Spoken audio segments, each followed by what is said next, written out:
को पाप से है तारती, श्री भागवत भगवान की है आरती, पापियों को पाप से है तारती, श्री भागवत भगवान की है आरती, पापियों को पाप से है तारती। पुष्पाणि यथा कालोद्भवानि च पुष्पांजलि मया दत्ता ग्रहण परमेश्वरः मंत्र पुष्पांजलिं समर्पयामि।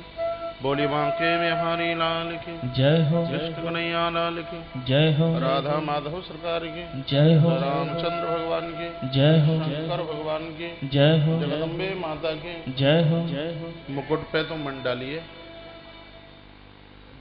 शंकर भगवान की जय हो, रामचंद्र भगवान की जय हो, जगदम्बे माता की जय हो, श्री हनुमान जी महाराज की जय हो, सदगुरुदेव भगवान की जय हो, सत्य सनातन धर्म की जय हो, धर्म की जय हो, अधर्म का नाश प्राणियों में सद्भाव का कल्याण गौ माता की जय हो। जय जय श्री राधे जय श्री राधे श्री राधेश।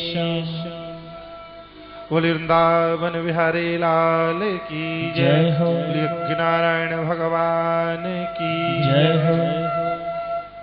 व्यास गद्दी का पूजन के तदुपरांत आरती और आरती के बाद जिन भक्त जो अभी यहाँ जो पधारे हुए हैं वही क्रमता से पुष्पहार से ग्रंथ को नमन करते हुए और पूज महाराज जी का स्वागत करेंगे। आदमी श्री रत्न कुमार अग्रवाल जी, श्रीमती इंदिराबेन अग्रवाल, श्री गणेश प्रसाद धानुका, श्रीमती गीता देवी और श्री राजकुमार जी धानुका, श्रीमती मंजू देवी धानुका। इसी के साथ साथ में यजमान परिवार, आयोजक परिवार से भाई श्री अर्जुन अग्रवाल, श्रीमती कौशल्या अग्रवाल और श्री अशोक जी अग्रवाल, भाई श्री भीम जी अग्रवाल, श्रीमती दीपा अग्रवाल और श्री मुरारी जी पोद्दार पुष्पहार से पूज्य महाराज जी का सभी स्वागत कर रहे हैं। और इसी के साथ साथ में मैं आपको विशेष सूचना के रूप में जानकारी देना चाह रहा हूं। जैसा कि ये 9 तारीख से जो कथा प्रारंभ हुई है आपके शिवम पैलेस सिलीगुड़ी में, इसी तरीके से विराट आयोजन परम पूज्य महाराज श्री की सानिध्य में नेमिषारण्य की माटी पावन तीर्थ जिसको ऋषि तीर्थ बोलते हैं, ऐसे उस उत्तर प्रदेश में भावी कार्यक्रम पूज्य महाराज श्री की सानिध्य में होने के लिए जा रहा है, जहां 108 आचार्य होंगे और 108 ही यजमान रहेंगे। जो भी भक्त वहां के लिए यजमान बनना चाहते हैं वो कृपया सभी भक्त ध्यान देंगे। अभी रजिस्ट्रेशन बाकी है, आप कार्यालय से संपर्क करें। और जो भक्त मुझे टेलीविजन के माध्यम से सुन पा रहे हैं उनसे भी निवेदन है कि कृपया आप दूरभाष नंबरों पर संपर्क करते हुए अपना रजिस्ट्रेशन शीघ्र करा लें। और 21 तारीख को यानी 21 नवंबर को आप सभी को नेमिषारण्य तीर्थ में पहुंचना है। इसी के साथ साथ में पूज्य महाराज श्री द्वारा होली के पावन पर्व पर ब्रज 84 कोष परिक्रमा जो प्रतिवर्ष जो कार्यक्रम रहता है, जो पूर्व में जो भक्त पहुंचे होंगे उन सभी को जानकारी है कितना आनंद आता है। हम और आप सब पूज्य महाराज की सानिध्य में ब्रज यात्रा का आनंद लेंगे।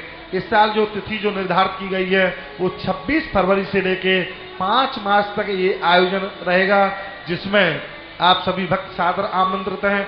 रजिस्ट्रेशन के लिए स्थानीय भक्तों से निवेदन है कि वो कृपया कार्यालय से संपर्क करेंगे। और जो भक्त मुझे जो टेलीविजन के माध्यम से सुन रहे हैं वो कृपया दूरभाष नंबरों पर संपर्क करें। और विशेष जानकारी के लिए जो हमारी जो वेबसाइट है www.acharya.org, कृपया आप वेबसाइट से भी आप जुड़ सकते हैं। इसी के साथ साथ में पूज्य महाराज श्री के श्री चरणों में मेरा निवेदन रहेगा कि सभी भक्तों को आज की कथा से जोड़ते हुए और पांडाल परिसर में जो भक्त बैठे हैं वो कृपया एक बार पुनः ध्यान दें। आश्रम से संबंधित जो भी आपको जानकारी लेनी है या जो भी आप पूछना चाहते हैं उसके लिए आप कार्यालय में निश्चित रूप से मिलें। पूज्य महाराज श्री के जो भी प्रकल्प चल रहे हैं, प्रकल्पों से आप जुड़ना चाहते हैं या आश्रम के ट्रस्टी बनना चाहते हैं या हमेशा आश्रम के संपर्क में रहना चाहते हैं कि पूज्य महाराज श्री कब और कहां कैसे कहां कार्यक्रम चल रहा है, उसके लिए आप निश्चित रूप से कार्यालय से संपर्क करें। इन्हीं शब्दों के साथ में जय श्री कृष्ण, जय श्री राधे। बोलिए वृंदावन बिहारी लाल की जय हो। बोलिए निकुंज बिहारी लाल की जय हो। श्री हनुमंत बलवंत महाराज की जय हो महाकालेश्वरनाथ भगवान की जय हो जय जय श्री राधेश्याम।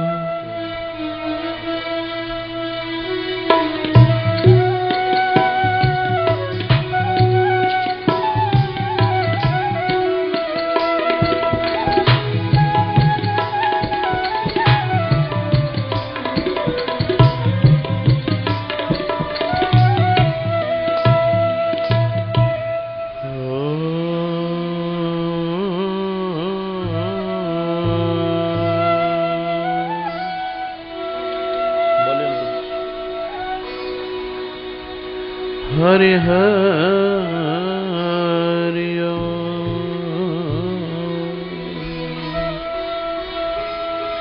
नमो ब्रह्मण्य देवाय गौ ब्राह्मणहिताय च जगद्विताय कृष्णाय गोविन्दाय नमो नमः। नारायणं नमस्कृत्य नरं चैव नरोत्तमं देवीं सरस्वतीं व्यासं ततो जयमुदीर। ध्यानमूलं गुरुर्मूर्ति पूजामूलं गुरुर्पदं मन्त्रमूलं गुरुर्वाक्यं मोक्षमूलं गुरुर्कृपा। हरे कृष्ण कृष्ण कृष्ण हरे हरे हरे राम राम राम हरे। श्री गुरु चरण सरोज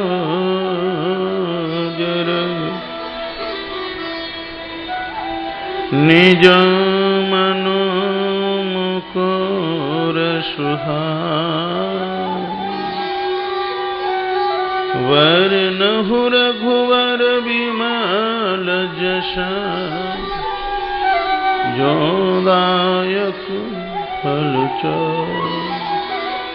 प्रणवहु पवन कुमार खलवन पावक ज्ञान घन जासु हृदय आगार। वसहि राम सरचाँद अशतो मा शतगमयि तमसो मा ज्योतिर्गमयि मृत्युर्मामृतगमयि ओम शांति शांति शांति। आइए भगवत नाम उच्चारण करें, जिह्वा पवित्र हो जाएगी। सभी भाव के साथ गाएंगे।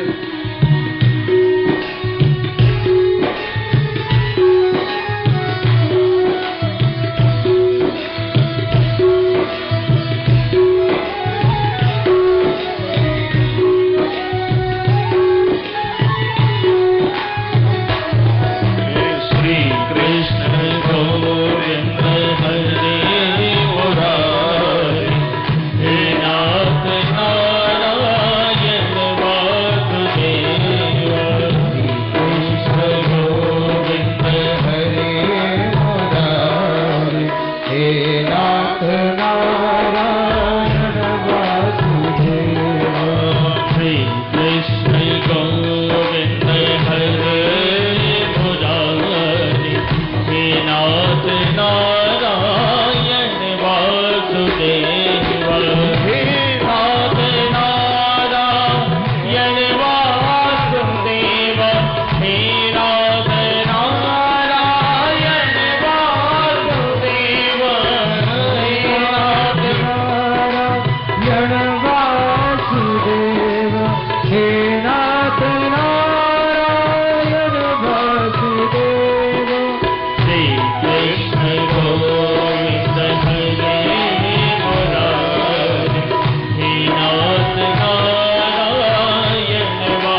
बोलिए श्री निकुंज विहारी लाल की जय हो। परमाराध्य प्रातस्मरणी भाई सब माइक आप तकाम पूर्ण काम सर्व काम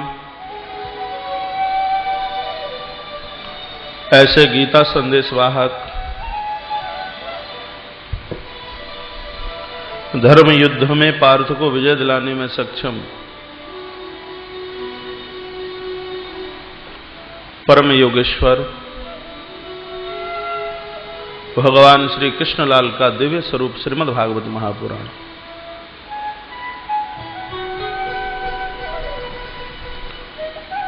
इस विराट आयोजन के आयोजक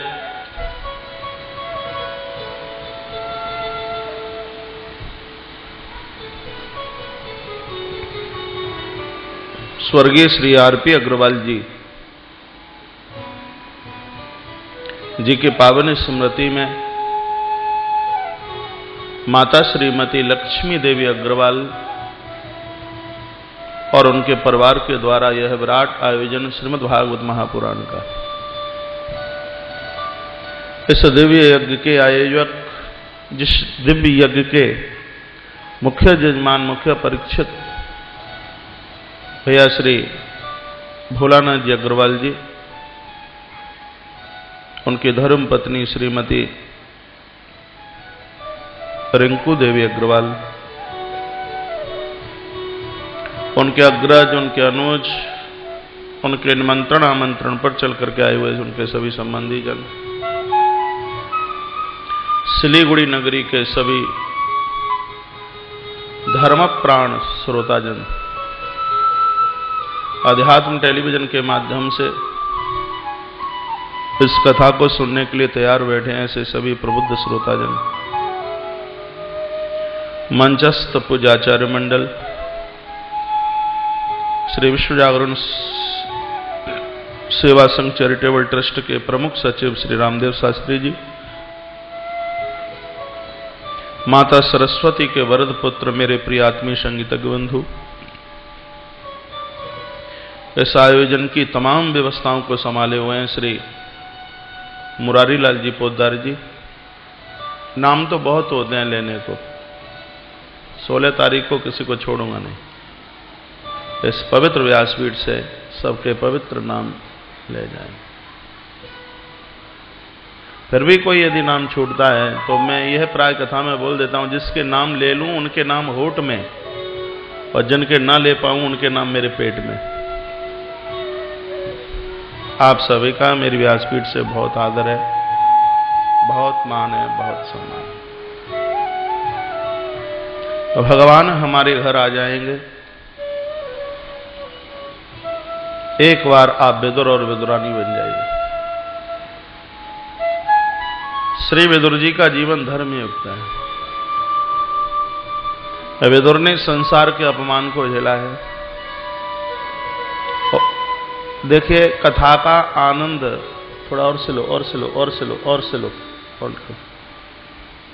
कथा का पूरा आनंद या तो शुरू के 1 घंटे में है या फिर लास्ट के 1 घंटे में है। बीच में तो फिर जैसा श्रोता है वक्ता की वैसी वाणी है।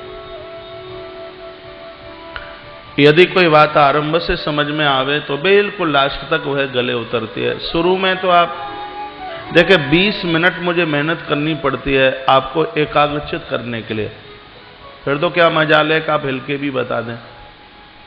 4 घंटे तुम्हारे, सिर्फ 20 मिनट हमें शुरू में आप दे दिया करें। फिर इधर उधर ना देखें कौन आया कौन गया, सहेली आई है कि नहीं, अपना पड़ोसी आया है कि नहीं। कथा में तो हम और हमारा भगवान, तीसरा कहां से आ गया। एकाग्र भाव से आप बैठिए।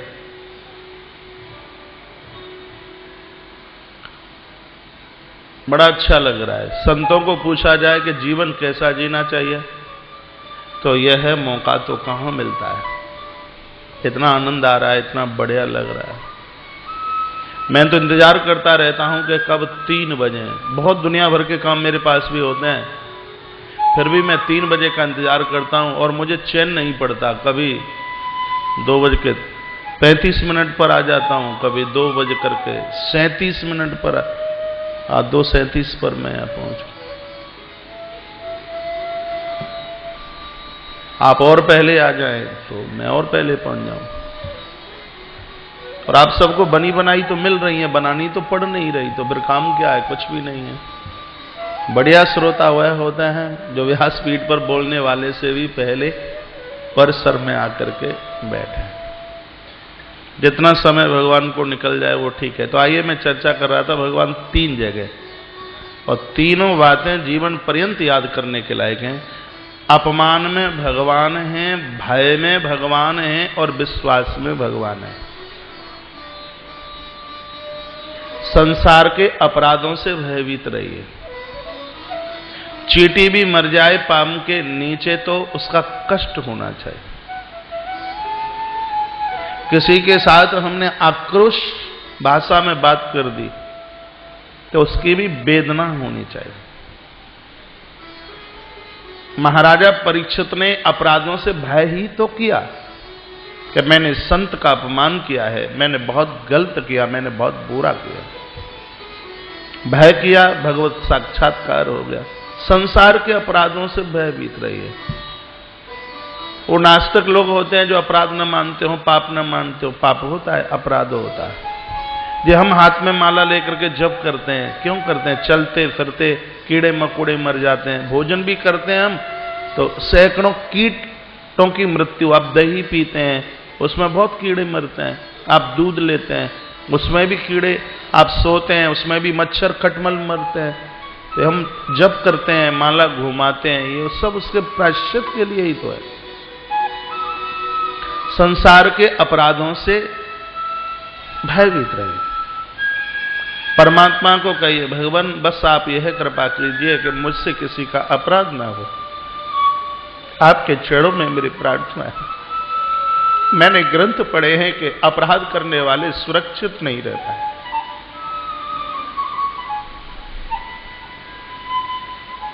कर्कश वाणी से यदि किसी से बोल दिया जाए तो वह भी अपराध है। दुशासन की क्या मजालता थी कि वह द्रौपदी के वसन को हाथ लगा दे, साड़ी खींच दे। दुशासन, क्या ताकत थी उसकी।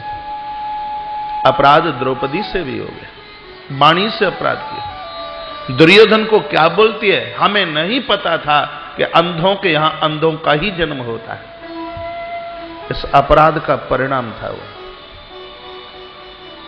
तो वाणी के ऊपर तो पूरा नियंत्रण हो। ऐसी वाणी बोलिए मन का आपा खोई, औरन को शीतल करही आपहु शीतल हो। प्रभाव ये वाणी का ही तो होता है। वाणी में मिठासता होती है तो पराये भी अपने हो जाते हैं, और वाणी में मिठासता नहीं है तो अपने भी पराये हो जाता है। ये संत मुझे बहुत अच्छे लगते हैं। एक इसको क्या दे देते हैं?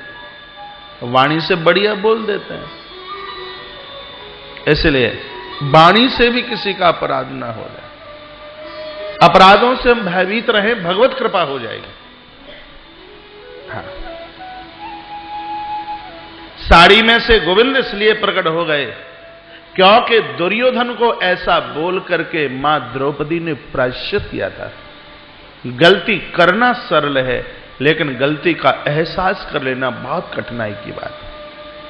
तो भय में भगवान है, अपराधों से भयभीत रहिए। दूसरा सूत्र है, विश्वास में भगवान है। परमात्मा है तो है। हमारे ग्रंथों ने कहा ग्रंथ हमारी मां है। ये ग्रंथ हमारा पिता नहीं है। ग्रंथों को स्त्रीलिंग रूप में लिया गया। ग्रंथ हमारी मां है, और मां कह देती है कि बेटा तेरे पिता का नाम यह है, तो देखिए हम उसे स्वीकार करते हैं। 50 लोग झगड़ा कर रहे थे और बोल रहे थे कि इस व्यक्ति के पिता का नाम रामदास है, और झगड़ा हो रहा था, इसके पिता का नाम रामदास है, इसके पिता का नाम रामदास है। इतने में उस बच्चे की मां अंदर से निकल करके आई और कहा तुम लोग काय के लिए झगड़ा कर रहे हो? बेटा मेरा है, तुम्हें क्या पता है कि इसके पिता का क्या नाम है? इसके पिता का नाम रामदास नहीं, इसके पिता का नाम श्यामदास है। बताइए, 50 लोगों की बात को माना जाएगा या उस मां की बात को माना जाएगा? माता की बात को माना जाएगा, क्योंकि मां हमको 9 महीने पहले से जानती है। ग्रंथ हमारी मां है। यदि ग्रंथों ने यह कहा कि कभी राम आए तो आए, कभी कृष्ण आए तो आए, ग्रंथ की बात का ऊपर हमें विश्वास कर लेना चाहिए। आज लोगों का विश्वास भटक गया है, विश्वास नहीं रहा। भक्ति में विश्वास का होना परम आवश्यक है। एक साहित्य अपनी स्तुति में आप श्लोक बोलते हो, मैं तो रोज बोलता हूं, अब आप बोलते हैं कि नहीं। गुरुर ब्रह्मा गुरुर विष्णु गुरुर्देवो महेश्वरा, गुरुर साक्षात परम ब्रह्म तस्मै श्री गुरुवे नमः। इस श्लोक में क्या है? ये पूरा का पूरा श्लोक विश्वास के ऊपर लिखा गया। किसी का गुरु ब्रह्मा नहीं हो सकता, उनके 4 मुंह हैं, लेकिन भक्त का शिष्य का विश्वास बोलता नहीं, मेरे गुरु ब्रह्मा है। फिर शिष्य को लगा कि ब्रह्मा से कहीं विष्णु तो नहीं है बड़े, एक क्षण में कहता नहीं, गुरु विष्णु, मेरे गुरु विष्णु है। अब किसी के गुरु विष्णु कैसे हो जाएंगे? भगवान नारायण तो सांप की सैया पर लेट रहे हैं, लेकिन भक्त का विश्वास कहता है नहीं, मेरे गुरु विष्णु है। फिर लगा विष्णु से भी तो बड़ा नहीं है कोई, तो क्या कह दिया? गुरुर्देवो महेश्वरा है, मेरे गुरु तो शंकर है, शिव है, महेश्वर शिव है। अब किसी के गुरु कैसे शंकर हो जाएंगे भाई? शमशान में रहते हैं भोलेनाथ, भोलेनाथ शमशान में रहते हैं, तो इसका मतलब है शंकर के पास संग्रह नहीं है। कल एक बालक ने मुझे प्रश्न किया है कि भगवान भांग क्यों खाते हैं भोलेनाथ, धतूरा क्यों खाते हैं? बड़े बड़े ग्रंथ पढ़े हैं, लोगों ने यह अपना साधन बना लिया देवताओं का सहारा लेके। मैंने भैरवनाथ को कहीं ग्रंथ में नहीं लिखा कि शराब चढ़ती है, शराब भैरव बाबा पीते हैं। जगदम्बा माता बकरे और मुर्गे से खुश होती हो, नहीं मिलता, खोजने से नहीं मिलता। लोगों ने देवों का सहारा लेकर के ये अपने लिए साधन कर लिए। शंकर जी को धतूरा, महादेव है।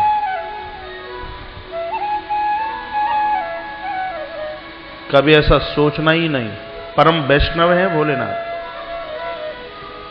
प्रसंग में आ जाइए, गुरुर्देवो महेश्वरा, मेरे गुरु शिव है। फिर शिष्य को लगा कि नहीं, इनके ऊपर भी कोई है, तो कहा गुरु साक्षात परम ब्रह्मा। वो परम ब्रह्म कौन है भैया? भीम जी अग्रवाल। वो परम ब्रह्म कौन है? परम ज्योति।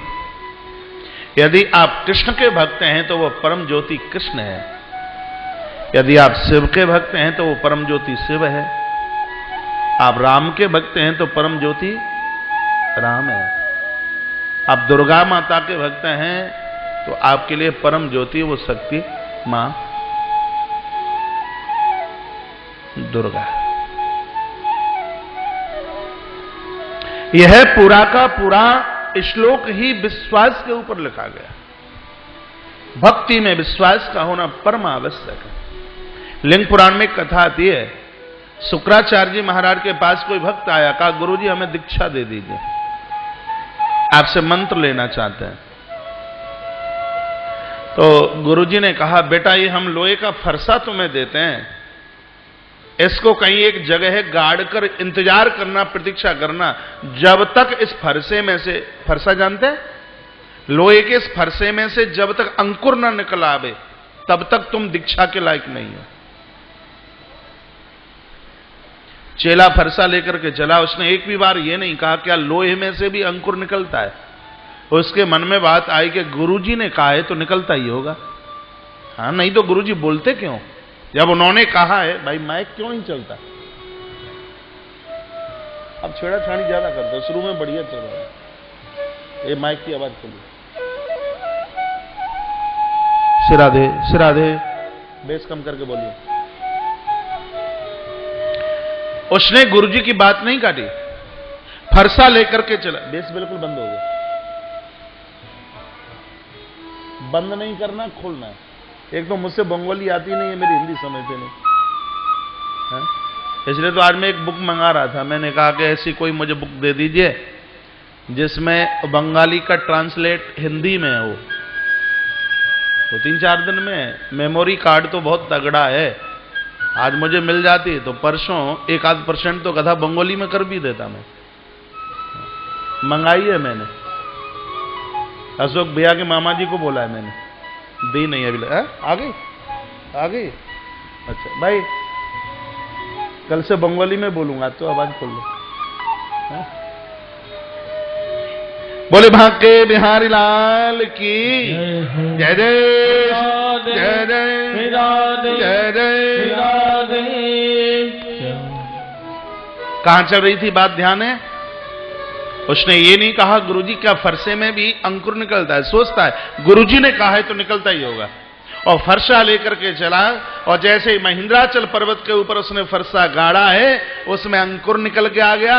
और जैसे अंकुर निकला तो शुक्राचार्य जी और परमात्मा दोनों के दोनों आकर के प्रकट हो गए।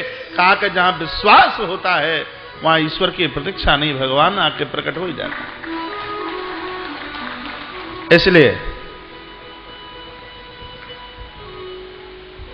कुछ लोगों के आप आदेश को बिल्कुल भगवान की आवाज ही मान लेना, उसमें किंतु परंतु नहीं। मां जो कहे कर दीजिए, गड़बड़ होगा ही नहीं, शुभ होगा।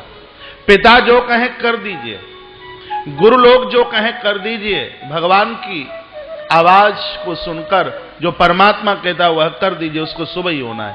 स्वयं भोलेनाथ रामायण के बालकांड में बोलते हैं, याद करने लायक मानस की चौपाई है। भाई माइक सेट करो, बिल्कुल गड़बड़। सिराधे सिराधे सिराधे, ये माइक बीमार है, ये बात। मात पिता गुरु प्रभु की वाणी, मात पिता गुरु प्रभु की वाणी, बिनहि विचार करिय शुभ जाने, बिनहि विचार करिय शुभ जाने। मातु पिता गुरु प्रभु की वाणी, मात पिता गुरु की वाणी, बिनहि विचार करिय शुभ जाने, बिनहि विचार करिय शुभ जाने। मातु पिता गुरु प्रभु की वाणी, बिनहि विचार करिय शुभ जाने। बाबा तुलसी की आवाज मुझे बहुत प्यारी लगी है। माता पिता गुरु और भगवान की आवाज, बिना ही विचार करिए शुभ जानी। बिना विचार के भी आप कर देते हो, उसको शुभ होना है, उसको बढ़िया होना है। एक बार पुनः बात रिपीट करूं, आज तो बहुत दिक्कत है, इनमें आवाज क्यों नहीं है? सिराधे सिराधे।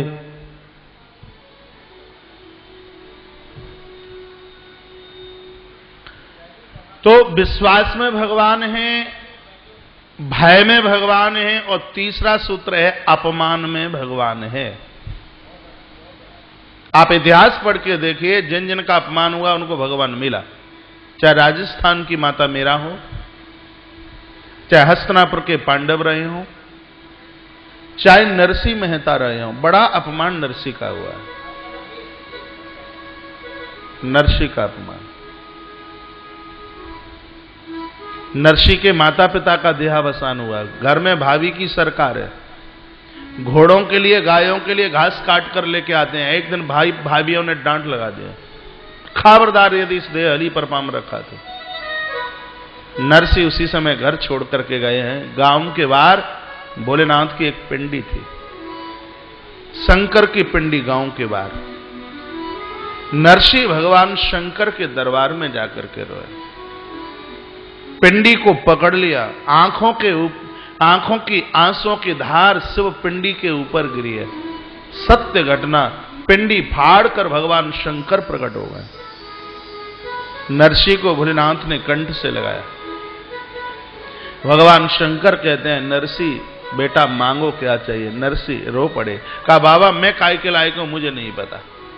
शंकर जी को पता है कि नरसी भगवान कृष्ण का परम भक्त है और ऐसे भोलेनाथ हैं ये देव, आप जिस देवता के भक्त हों ये वहीं की टिकट काट करके दे देता है। जैसे एक विंडो पर बैठा हुआ भारत सरकार का आदमी आप चाहते हो तो वो तुम्हें कलकत्ता की टिकट दे देता है, वही व्यक्ति वहां से दिल्ली की टिकट दे देता है और वही वहां से चेन्नई की मद्रास की टिकट दे देता है। भगवान शंकर ऐसी खिड़की पर बैठे हैं, भक्त इस दरबार में आता है, भोलेनाथ सोचते हैं ये कौन से देवता का भक्त है और भगवान शंकर जी उसी देव के चरणों में पहुंचाने का फॉर्मूला दे देते हैं उसको, महाराज सूत्र दे देते हैं, कृपा कर देते हैं भगवान शंकर। शंकर जी नरसी को अपने साथ लेके चले और श्रीधाम वृंदावन बंसीवट नाम की जगह पहुंचे। कभी आप वृंदावन जाएं बंसीवट का दर्शन करना, जो आज भी महारास होता है। भगवान शंकर महारास कर रहे थे, भोलेनाथ पहुंचे, भगवान कृष्ण ने वंदन प्रणाम किया। शंकर जी ने कहा कुछ लेके आया हूं, झोली करो तो दूं। भगवान ने अपनी कांवरिया आगे करी और भोलेनाथ ने नरसी को उठाकर भगवान कृष्ण की झोली में डाल दिया। कहा भक्त आपका है, इसको भुला न देना। कृष्ण कहते हैं सीधे मेरे दरबार में आता, हो सकता कि मैं भुला देता, लेकिन जो भोले बाबा के माध्यम से मेरे दरबार में आया है उसको तो मैं कभी भुला ही नहीं सकता। भगवान क्या बात। नरसी का बड़ा अपमान हुआ, विभीषण का अपमान हुआ, आज कथा आप सुनोगे श्री ध्रुव जी महाराज का अपमान हुआ। जिन जिन लोगों ने अपमान के घूंट को पिया उनके ऊपर भगवान की कृपा हुई है। और हम तो बराबर कहते हैं कि जब तक ये घर द्वार परिवार से अपमान नहीं होता तब तक ये घर छूटता भी कहां है। यह लोग आपको धक्का दें तो समझ लीजिए कि भगवान के ठाकुर के चरण नजदीक है। ये ज्यादा लाड़ करेंगे, ज्यादा दुलार करेंगे तो शहद की बूंद चाटने पर वो आनंद नहीं आएगा जो इनके स्नेह और प्रेम में आएगा। और आप इनको छोड़ के जा ही नहीं सकते। विशेष रूप से माताओं को पता है, छोटा सा बेटा पोता बार बार दादी को याद करता है तो बड़ा मुश्किल है कि उसको छोड़ करके फिर दादी वृंदावन चली जाए, हरिद्वार चली जाए, बड़ा मुश्किल पड़ता है। पहले अपने बच्चों की नाक पहुंचती रही है, फिर अब बहू के बच्चों को लालन पालन में लगी। कभी कोई दादी मां रो रही है, कहा बहू बहुत अपमान करती है। मैं बोलता दादी चिंता ना कर, जिसको दुनिया अपमान करती है भगवान उसको अपने नजदीक बुलाता है। अपमान में भगवान है। ये विदुर जी की कथा इसी बात के ऊपर लिखी गई। विदुर जी ने बहुत समझाया धृतराष्ट्र को। आइए थोड़ा प्रसंग कुरेद लें। यदा तो राजा स्वसुतान साधुना पुष्णेन्न धर्मेण विनष्ट दृष्टि व्रातुर्विशिष्ट सुतान विबंधुन प्रविश्य लाक्षा भवने ददा। विदुर ने धृतराष्ट्र को कहा राजन तुम्हारे पुत्रों ने बेचारे पांडवों को लाक्षा घर में जलाया, इतने पर भी उन्हें शांति नहीं मिली। यदा सवायाम कुरुदेव देव्या केशाभिमर संसुत कर्म गर्यम नवारयामासन पश्नुषाया स्वासन्य हंत्या कुछ कुंकुमानी। तुम्हारे पुत्रों को इतने पर भी शांति नहीं मिली। बेचारी परम साध्वी द्रौपदी को भरे दरबार में विवस्त्र किया गया। तुम लोग वहां सब बैठे रहे, तुमने किसी ने रोकने की कोशिश नहीं की। पूर्व में इतना बड़ा अन्याय राजन पहले हुआ नहीं और मुझे लगता है कि आगे भी नहीं होगा। दुनिया के इतिहास में इतना बड़ा अन्याय नहीं हुआ। किसी व्यक्ति ने किसी नारी को विवस्त्र करने की कोशिश की हो, कभी नहीं हुआ। विदुर जी यही बात तो कहते हैं कि इतना बड़ा अन्याय, इतना बड़ा अपराध तुम्हारे दरबार में हुआ और फिर भी तुम्हारे पुत्रों को इतने पर शांति नहीं मिली।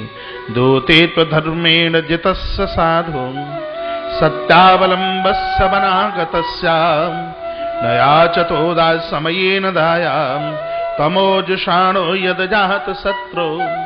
बेचारे पांडवों को छल और कपट के साथ में उनको द्यूत क्रीड़ा में हराया गया। 12 साल का उन्होंने अपना वनवास पूरा किया है। राजन, उनका 13वां साल का ज्ञातवास भी पूरा हो गया।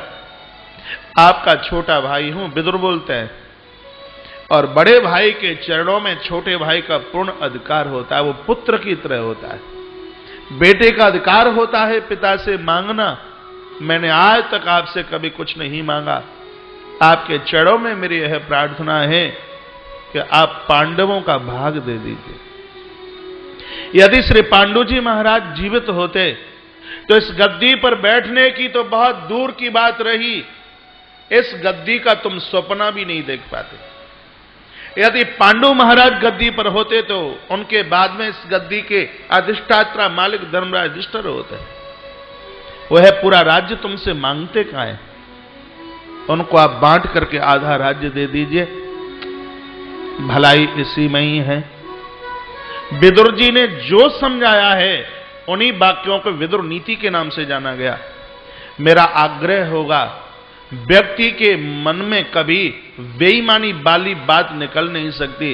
यदि किसी व्यक्ति ने गहराई के साथ महात्मा विदुर की नीति को पढ़ लिया है, विदुर के वाक्य को पढ़ लिया, घर कैसे चलाया जाए, राजनीति कैसे चलाई जाए, इसमें दो महापुरुष बड़े विलक्षण हैं। राजनीति को चलाने के लिए मनु जी महाराज और अपने घर को चलाने के लिए महात्मा विदुर की नीति। कभी मिल जाए ग्रंथ किताब मिल जाए तो पढ़ लेना, इसके सूत्रों को अपने जीवन में उतार लेना। विदुर जी ने समझाया, बहुत समझाया। अजात शत्रु प्रत्यक्ष दायम तिदक्षतो दुर्विषयम तवाग। युधिष्ठिर तो वह हैं जिनका कोई दुनिया में शत्रु ही नहीं है। यदि तुम युधिष्ठिर को यह भी बोल दो कि बेटा तुम्हें देने के लिए हमारे पास कुछ भी नहीं है, मुझे पता है कि युधिष्ठिर फिर भी कभी आपको मांगने का आग्रह नहीं करे। एक बार आप पांडवों को बुला तो लीजिए। इतने में दुर्योधन आया और दुर्योधन ने इतने जोर से प्रहार किया पीठ के ऊपर, अपमानित किया गया विदुर को। बस यहीं से दुर्योधन की उल्टी गिनती आरंभ हो गई।